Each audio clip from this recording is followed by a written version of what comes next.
नमस्कार, city channel में आप सभी का स्वागत है। मैं हूं आपके साथ आरती शर्मा। तस्वीरें हैं, आप देख पा रहे हैं आरटीओ कार्यालय के बिल्कुल बाहर की, जहां पर टैक्सी ऑपरेटर जो है उन्होंने राज्य सरकार के खिलाफ हल्ला बोल दिया है। और हल्ला आप किस तरीके से देख सकते हैं। वापस लो, वापस लो, वापस लो, टैक्स वृद्धि वापस लो, वापस लो, वापस लो, वापस लो,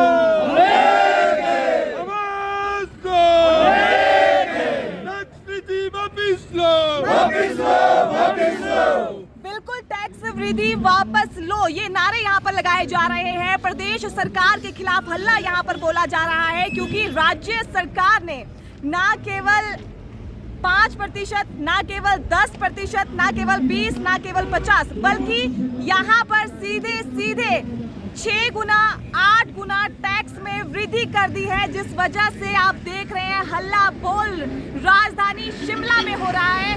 और हिमाचल प्रदेश के कोने कोने से यहाँ पर तमाम टैक्सी ऑपरेटर्स पहुंचे हैं। कहना इनका ये है कि 2018 से हम लोग जो है मार झेल रहे हैं और हमारी इनकम नहीं बढ़ रही है, लेकिन उसके बाद सरकार हमारे ऊपर निरंतर दबाव डाले जा रही है। और अभी एकाएक अचानक 20 जनवरी को अधिसूचना जारी कर दी जाती है कि टैक्स में वृद्धि हो गई है। फिलहाल आप तस्वीरें देख रहे हैं, राजेंद्र जी हमारे साथ यहाँ पर मौजूद है, इनसे बातचीत करते हैं। कितना फर्क इनके व्यवसाय में यहाँ पर पड़ने वाला है, क्योंकि व्यावसायिक वाहनों में 8 गुना यहाँ पर टैक्स में वृद्धि हो चुकी है। राजेंद्र जी, सबसे पहले तो आपका स्वागत करते हैं और बिल्कुल जानना चाहेंगे, हिमाचल प्रदेश की सरकार सुख की सरकार है, आपको लगता है क्या आप लोगों को सुख मिल रहा है इस टाइम पर? हमारे को तो इस टाइम सुख नहीं लग रहा है, पर हम सरकार को ये कहना चाहते हैं, हम आपसे कुछ नहीं मांगते, ना आप हमारे को तंग करो ना हम आपको तंग करेंगे। अगर मजबूरन हमारे को तंग करेंगे तो हम तंग करेंगे। जब हम सरकार से सवेरे उठ के हमारी गाड़ियाँ जो लोग आते हैं अपना काम देखते हैं और टैक्स देते हैं, गाड़ी कंपनी से निकालते हैं टैक्स देते हैं, पेट्रोल डालते हैं टैक्स देते हैं, डीजल डालते हैं टैक्स देते हैं, स्पेयर पार्ट लेते हैं टैक्स देते हैं, हर चीज़ में टैक्स देते हैं, सोते उठते टैक्स ही दे रहे हैं। तो हम सरकार से ये कहना चाहते हैं कि जो हमारा 1350 टैक्स है उसी को रहने दो, हमारी उसको देने की हिम्मत बनी है और आप 8000 कर रहे हैं, ये कहाँ का इंसाफ है। और 2018 से पहले हमारे लोगों ने पहले काम नहीं किए नहीं, और काम था बिल्कुल आधी गाड़ियाँ फाइन सर बैंक वाले उठा के ले गए। और अभी ट्रांसपोर्टरों के पूरे हिमाचल प्रदेश में अकाउंट चेक करने हो तो सबके एनपी अकाउंटों ने कोई फाइन सर फोन करा कि भाई गाड़ी किस डालने, हम गाड़ी उठा के ले जाएंगे। तो इतनी बुरी हालत है। हम सरकार को यही कहना चाहते हैं, हाथ जोड़ के निवेदन है कि हमें तंग ना किया जाए। अगर मजबूरन हमें सड़कों पे उतरना पड़ेगा तो इस सरकार को बहुत ज़्यादा फर्क पड़ेगा हमारे को। तो हम तो सारी गाड़ियों की चाबियाँ ट्रांसपोर्ट विभाग को सौंप देंगे अगर यही रवैया रहा। राजेंद्र जी, परिवहन मंत्री बड़े बड़े दावे कर रहे हैं कि जो भी टैक्सी ऑपरेटर है या फिर बस ऑपरेटर है उनके लिए राहत के कार्य यहाँ पर किए जा रहे हैं, लेकिन राहत के कार्य जिस तरीके से अभी अधिसूचना यहाँ पर जारी कर दी है, कितने लोगों को, आपके साथ जितने लोग जुड़े हैं उनको इसका जो है प्रभाव पड़ रहा है? देखिए मैडम, ये अपना 2/11 को हमने इनको बाई पोस्ट हमने ट्रांसपोर्ट मिनिस्टर को, ट्रांसपोर्ट डायरेक्टर को हमने बाई पोस्ट भेजा इनको, ठीक है। और परसों के पेपर में ये लोग बोल रहे हैं कि टैक्सी ऑपरेटरों ने हमारे को कोई भी आपत्ति नहीं की और इसके हमने ये टैक्स लागू कर दिया। ये सरासर गलत है, सरकार झूठ बोल रही है, बिल्कुल झूठ बोल रही है। हमारे पास बाई पोस्ट है और पूरे प्रदेश में मेरे पास नहीं, और लोगों ने भी बाई पोस्ट किसने बाई हैंड डायरेक्टर साहब को लेटर दिए हुए हैं। तो ये सरकार बिल्कुल झूठ बोल रही है। तो हम इसका कड़ा विरोध करते हैं और टैक्स हम बिल्कुल विरोध करेंगे और टैक्स हम एक रुपये एक्स्ट्रा नहीं देंगे। हम चाहे हमारे को गाड़ियाँ की सबकी चाबियाँ यहाँ देना पड़े, चाहे हमारे चक्का जाम धरना प्रदर्शन करना पड़ेगा। जी, राजेंद्र जी के अलावा भी यहाँ पर आप देख रहे हैं बहुत सारे लोग मौजूद हैं, सैकड़ों की संख्या में यहाँ पर लोग पहुंचे हैं। मुमकिन नहीं है कि सबसे मैं यहाँ पर बातचीत करूं, लेकिन हाँ, कुछ लोगों से यहाँ पर जरूर बातचीत करेंगे। नरेंद्र जी, आपसे यहाँ पर जानना चाहेंगे, लगातार सरकार इस तरीके के फैसले ले रही है, कहा भी जा रहा है कि जन हितकारी सरकार है, लेकिन आपको लग रहा है कि जिस तरीके के ये फैसले हो रहे हैं, कितने लोगों को इस पर जो है प्रभाव पड़ रहा है? आपके कितने लोग इनके साथ जुड़े हुए हैं, कितने व्यावसायिक लोग यहाँ पर इस व्यवसाय से जुड़े हुए हैं?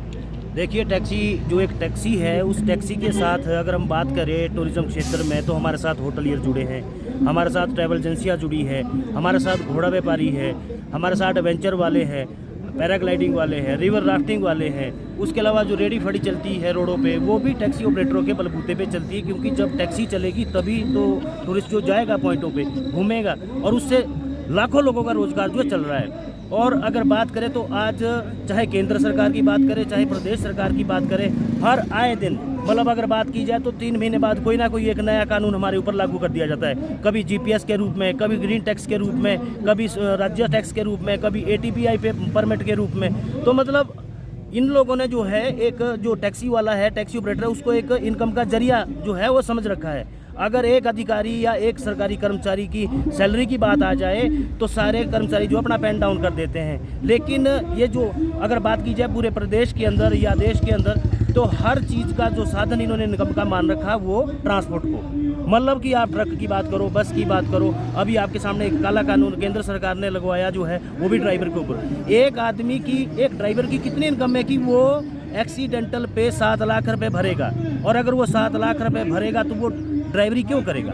वो किसी के पास अपनी नौकरी क्यों करेगा? एक 5,000 कमाने वाला व्यक्ति जो है 7 लाख रुपए कहाँ से भरेगा?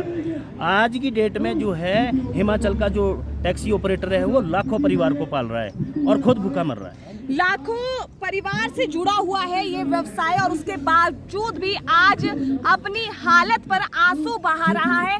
आपसे बिल्कुल जानना चाहेंगे, हिमाचल प्रदेश की सरकार जब सत्ता में आई थी, हालांकि बहुत सारी गारंटियां भी दी थी और ये भी कहा था कि सुखविंदर सिंह सुक्खू जी की सरकार है, सुख ही सुख आने वाला है।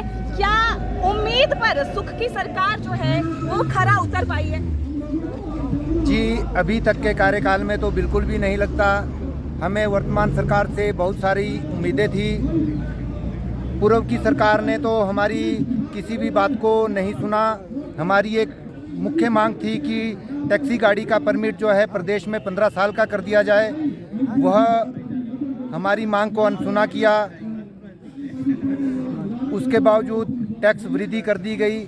हमारे लिए तो इस अपना टूरिज़्म ट्रेड में कोई भी राहत ना मिली है, ना हमें कोई उम्मीद मिल रही है। प्रीपेड का हमारा एक मुद्दा है कि प्रदेश में मुख्य स्थानों पर टैक्सी प्रीपेड काउंटर बनाए जाए ताकि यात्रियों को, पर्यटकों को बेहतर सुविधा हम प्रदान करें। एक रेट तय कर दिए जाएं जिससे पारदर्शिता भी बनी रहे। लेकिन सारी योजनाएं आने के बावजूद कोई भी नीति जो है वो टैक्सी ट्रेड के लिए नहीं बनाई जा रही है और इस वर्ग का पूरी तरह से शोषण किया जा रहा है। यही मेरा मानना है। पिछले कई वर्षों से आपने देखा होगा हिमाचल प्रदेश में जो टैक्सी ऑपरेटर हैं या फिर इनका जो व्यवसाय है वो कहीं ना कहीं बहुत ज़्यादा पिछड़ा हुआ था, क्योंकि चाहे वो कोविड का समय हो या फिर आपदा का समय हो या फिर पीलिया का समय हो, पानी की कमी यहाँ पर हुई थी, तरह तरह की यहाँ पर दिक्कतें आई थी। और उसके बाद भी टैक्सी ऑपरेटर अपने आप को पटरी पर लाने की सोच रहा था कि किस तरीके से उनकी आर्थिकी सुदृढ़ हो। लेकिन उसके बावजूद अभी हिमाचल प्रदेश की सरकार ने 20 जनवरी को यह अधिसूचना जारी कर दी है। बिल्कुल आपसे भी यहाँ पर जानना चाहेंगे, आज एक टैक्सी ऑपरेटर अपने आप को क्या महसूस कर रहा है सुख की सरकार में? आज एक टैक्सी ऑपरेटर सुख की सरकार में जो है ठगा हुआ महसूस कर रहा है। आज जितना भी हमारा टैक्सी भाई है वो सरकार से दुखी है। कभी टैक्सी के ऊपर, टैक्सी वालों के ऊपर कोई कानून लागू होता है, कभी कोई कानून लागू होता है। जब सरकार के पास पैसे नहीं होते तब भी टैक्सी वालों के ऊपर सीजीएम लगाए जाते हैं, आरटीओ लगाए जाते हैं और अदर तरीके से जो है टैक्सी वालों को तंग किया जाता है। और हमारे जितने भी टैक्सी भाई हैं, आज जो ये 6 गुना टैक्स बढ़ाया है इससे बहुत दुखी है। ये आए दिन हमारे ऊपर ऐसे ही कानून करते हैं। हम एक गांव से टैक्सी ऑपरेटर आते हैं, हम घनाटी यूनियन से आते हैं और वहाँ पे जितने भी लोग टैक्सी से जुड़े हुए, वो गांव के इससे जुड़े हुए लोग लोन लेते हैं, उसके ऊपर टैक्सी लेते हैं और बाद में जब ऐसे कड़े कानून जो है टैक्सी भाइयों के ऊपर लगाए जाते हैं तो वो किस तरह जो है अपने परिवार का गुजारा करे, किस तरह अपनी किस्तें दे और किस तरह टैक्स दे। इसलिए ये जो सरकार है ये मुझे नहीं लगती कि ये सुखी सरकार है, ये टोटल ही दुखी सरकार है। इसमें जो जितना भी हमारा टैक्सी भाई है इसमें जो है बहुत ही दुखी है। लोगों के परिवार का गुजारा नहीं हो रहा है और टैक्स कहाँ से लोगों ने देना है, कहाँ से हमारे टैक्सी भाइयों ने देना है। सुख की सरकार नहीं है बल्कि दुख की सरकार है। और आज टैक्सी ऑपरेटर अपनी हालत में इतने मजबूर हो गए हैं कि आंसू बहाने तक जो है यहाँ पर आप देख रहे हैं सड़कों में उतर चुके हैं। राजेंद्र जी, आगामी रणनीति अब क्या रहने वाली है? और ये जितने भी टैक्सी ऑपरेटर्स हैं आज यहाँ पर पहुंचे हैं अपनी मांगों को लेकर, लेकिन अब रूपरेखा अब आगे की क्या बनाने वाले हैं? कब तक जो है ये प्रदर्शन यूं ही जारी रहेगा? देखिए मैम, ये तो आज हमारे जो लोग इकट्ठे हुए हैं सिर्फ शिमला डिस्ट्रिक्ट के हैं, तो कल से हम अगर सरकार आज टैक्स वापस नहीं लेती है तो हम शाम को और कल तक मीटिंग, स्टेट की मीटिंग करेंगे और परसों से हम चक्का जाम धरना प्रदर्शन शुरू कर देंगे हम। और साथ ही मैं ये कहना चाहता हूँ सरकार को कि आज तक जितनी भी सरकार रही, चाहे कांग्रेस सरकार रही, चाहे बीजेपी की सरकार रही, आज तक हमारे टैक्सी वालों के इतने चलान नहीं हुए जितने चलान अभी जब से नई सरकार बैठी तब से चलान हो गए। और आज तक हमारे चलान कभी हुआ नहीं। अब जितने टैक्सी ऑपरेटर के सीधे संभाल के रखी है, बहुत ज़्यादा चलान हो गए, बहुत चलान इतने जी की जिसकी मतलब हद बोल सकते हैं। तो मैं सरकार से ये रिक्वेस्ट करता हूँ कि आप लोग गरीब आदमियों को मत तंग करो, नहीं तो गरीब आदमी की हाय बहुत बुरी लगती है और बहुत बुरी पड़ेगी। मैं आपसे यही हाथ जोड़ के रिक्वेस्ट करता हूँ कि ना चलान किया जाए, ना टैक्सी वालों को तंग किया जाए। कहीं भी नाका CGM नाका होता है, कहीं पुलिस नाका होता है, सबसे पहले प्राइवेट गाड़ी वाले को बोलते हैं कि आप चलिए जी, आप चलिए, और टैक्सी वाला बोलती है आप रुकिए जी, कहाँ जा रहे हैं, आपका बेल्ट नहीं है, आपका से नहीं है। कई बार कोई गलती से हो गया तो ले जी 1000 रुपये का चलान है। और आज तक हमारा इतने चलान कभी नहीं हुए नहीं है जितने चलान इस सरकार में हो गए। तो मैं सरकार से ये कहना चाहता हूँ, आप तानाशाही मत करिए। ये जो टैक्स वृद्धि है इसको वापस बहुत जल्दी आज के दिन में वापस ली जाए। अगर वापस नहीं ली जाएगी तो पूरा हिमाचल प्रदेश हम स्ट्राइक के उसके तौर से हम बंद कर देंगे पूरा। राज्य सरकार को यहाँ पर चेतावनी दी जा रही है कि अगर आज जो है इनके टैक्स माफ नहीं होते हैं तो आने वाले समय में राज्य कार्यकारिणी की एक बैठक की जाएगी और पूरे हिमाचल प्रदेश में जो है वो चक्का जाम किया जाएगा।